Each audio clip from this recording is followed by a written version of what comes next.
Mike Hoagstetten is preparing for the biggest ride of his life. This is a bike ride across America. For a lot of people, it's a bucket list trip. It's to get on your bike and ride from Santa Barbara to Myrtle Beach over the course of 42 days with 4 days of rest. Mike and 19 other riders will go coast to coast. The ride itself is about 3,800 miles, and we'll climb over all the mountain passes, about 156,000 feet of vertical climbing, which is pretty ambitious for us Florida Flatlanders. 15,000 miles of practice, 700 hours of physical preparation, but nothing can prepare you for the mental challenge. It's 24 hours worth of effort. A lot of it's not so much about the bike. Mike's an incredibly strong rider. A lot of it is just the mental aspect, because every day is a different day. Mike is embracing the tough task, not just for himself, but also for his wife, Wendy. Adventure always at the center of their 21 years of marriage from the first day they met. Wendy walked across the skydiving center and I looked at that woman and I went, that is one beautiful woman. She's gonna be my wife. And I fell in love with her immediately as soon as I saw her. That love is now pushing him to take this journey. It's something that I've always wanted to do. I have an intense love for bicycling. And the reason that I'm primarily doing it is to segue that effort to help raise awareness for the Crohn's and Colitis Foundation. At 21 years old, Wendy was diagnosed with Crohn's, a chronic gastrointestinal disease. But the disease didn't stop Wendy from pursuing her passions. That was another trophy she wanted. The trophy is bigger than her. My wife lived a very healthy, vibrant life, probably to about 35, somewhere around that time. And at 35, it really started getting bad. Multiple hospital visits, in and out of remissions and exacerbations, multiple close calls with death. There are treatments for Crohn's, but there is no cure. Unfortunately, this past October, we lost her. So, pretty tough, but it gives me tremendous strength to want to make a difference, to help other people who suffer from this horrible disease. At the young age of 47, Wendy passed away from complications due to Crohn's. But Mike is continuing the fight for a cure. So my motivation is to get out there and do something that's physically demanding and put myself through maybe just a fraction of the pain and suffering that people who suffer with this disease go through, to try to help raise awareness. There are more than 1.5 million Americans living with Crohn's and colitis. We all know that cancer and heart disease and breast cancer, those are the big ones that most people hear about. Crohn's and colitis, a much lower level of awareness on. But with every mile, Mike is raising funds for research while carrying on Wendy's legacy, her love for athletics, and zest for life. She was the epitome of an athlete. She was a triathlete. She ran marathons. She swam. She rode bicycles. She was a professional skydiver. By profession, she was an occupational therapist, worked in very large medical institutes, very educated, beautiful, one of the most selfless, giving people that I had ever met in my life. Absolutely beautiful person. She was always pushing the limits, encouraging Mike to do the same. I'll find myself welling up and tears streaming down my face, and sometimes it's tears of joy, because I imagine Wendy right next to me riding our bicycles, which we did a lot. And I can see her smile and her joy. She had such an unrelenting joy. Although Mike is setting out on this ride solo, Wendy is right there with him. I know how she feels. Yeah, I have her blessing. She's thrilled. I talk to her every day. She approves. Since I was a kid, I was always fighting. I can remember my first fight actually in 3rd grade. Everybody knew me as the kid that always fought. 21-year-old Malik Brooks has been fighting his entire life, but his first big fight wasn't inside a ring. I had like a pretty abusive family, not having anything to eat at the same time. Like, I know how it felt to not have lights on. All types of different scenarios which built me. We went 8 months without electricity.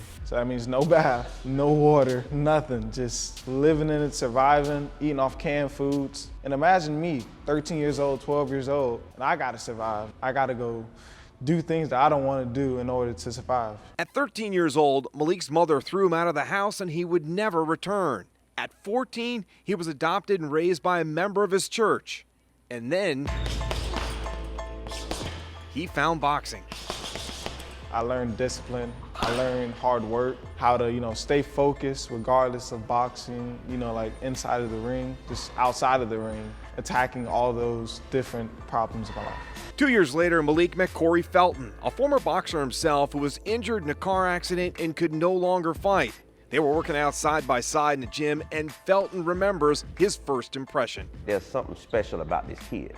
Felton, who owns his own boxing company, King Cobra Enterprises, began training and managing Malik. 6 years later, he's seen a big change. Sit here and see where Malik is now and to know what he came from. I'm more excited about that than the boxing career. The hard work shows once you're inside of that ring, once you're fighting inside of a bout, once you win your championship. And it teaches you a lot of necessities that you really need in life. From that point on, we became more than boxing. Like I told him, it's more than boxing. You have to become a better person, because if you're not a better individual, what good is the championship if you end up in jail? Without those trials and errors and all those tribulations that I went through, it wouldn't make me the person I am today.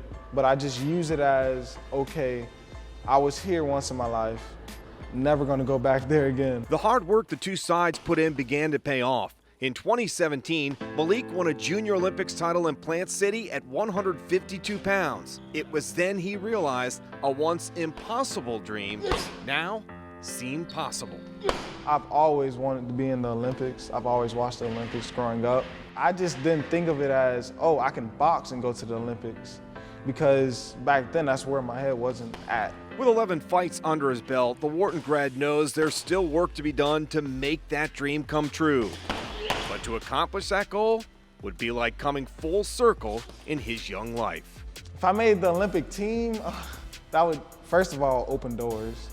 And secondly, I would bring so much honor to my family, because we've been through a lot, and I would definitely want to be a role model to help my family be like, oh, well, if he can become a world champion or an Olympic gold medalist, why can't I? In general, I love how yoga helps you maintain and also challenges you to grow further in flexibility, strength, and balance. Avalon Jade Tyson isn't your typical yogi by any stretch of the imagination. One, she does yoga every day. She does yoga at night. She does yoga when she brushes her teeth. There are certain postures where I'm just thinking, please don't break, but she doesn't, because she does it so much. She bends so she doesn't break. That's because this USF junior literally bends over backwards for judges in competitive yoga. You get certain postures, and some are compulsory and some you choose from an approved optionals list. And for each of those, there are different rules, like how you need to be, and you have to hold each one at least 5 seconds to get full points. And the whole routine has to be less than 3 minutes. Avalon's only been doing competitive yoga for about 2 years, but she's already reached an elite level. She recently won a national championship, and later this month will be representing Team USA at the World Championships of Yoga Sports in China. It's really exciting. It was just a dream of mine. I was so thrilled when I got the news and saw it on the screen. I can feel that. When Avalon's not competing in yoga, you can usually find her teaching it. Bring our arms up overhead. Well, today, she has a new student. And we put our palms together and overlap our thumbs. Me. We start things off with a little meditation. And then release, head up. Next, we start stretching and going through a couple different yoga poses, which at first feels pretty calming and soothing. Your hands over to your right side. But due to my lack of flexibility, quickly becomes a little painful. And if it's too painful, you can get out of it. That's fine. No. Yeah, Kevin doesn't mind as long as he gets the shot. The more pain I'm in, you just hold that for a little bit beforehand. the more pain I'm in, the happier Kevin is. In Tampa, Namaste. Kenny Morales, Spectrum Sports 360. Namaste.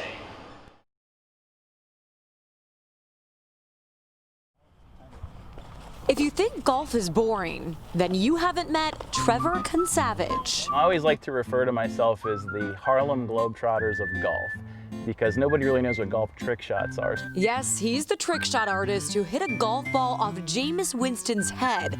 But don't worry, Bucs fans, he's a professional. Let me just say that whatever you see me do out on the golf course or on a video, please never try that at home, ever. For the past 13 years, Consavage has been operating Macho Man Entertainment. It's just gotten bigger and better every year. I'm up to about just over 100 events a year internationally, and I have about 7 or 8 independent contractor trick shot guys that also work for me. He's made a successful career out of hitting incredible shots, not for the lowest round on the PGA Tour, but to entertain audiences around the world.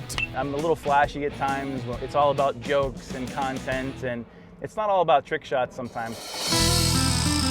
So just how good is he? All right, here we go. So good that I volunteered to be a human tee.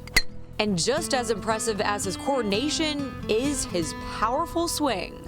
Consavage is also a long drive pro with 6 World Long Drive Championships under his belt. Longest in competition's been 468 yards, so that was a good ball. Golf is the center of his life, but it wasn't always that way. Never in a million years would I thought this is what I'd be doing with my life. Consavage was a standout pitcher with MLB hopes. My father was great. He exposed me to everything sports-wise, so he let me dabble in just about everything. For the most part, baseball was the love of my life, and golf was just something that we did to spend time. But his path took an unexpected turn. I unfortunately had 2 surgeries to my pitching arm.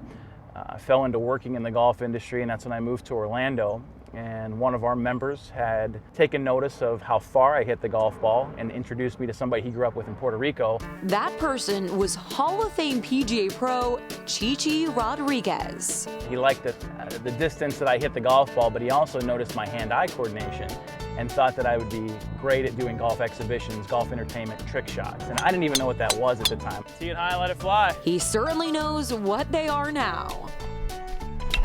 He exposed that side of the golf industry to me, and I fell in love with it, is what I did. It became that void that was missing after my baseball career was over. Consavage trained with Rodriguez in Puerto Rico, and ever since has been wowing audiences while using his talents to raise money for charity. I've raised over $2.5 million for those various organizations, and it's so nice to have a career that A, it feels like you're playing all day. You know, it doesn't feel like work, but B, you're doing something for people that matters, and you're helping others that actually need it. He's living his dream career, the one he never knew he had. Olivia Stacey, Spectrum Sports 360.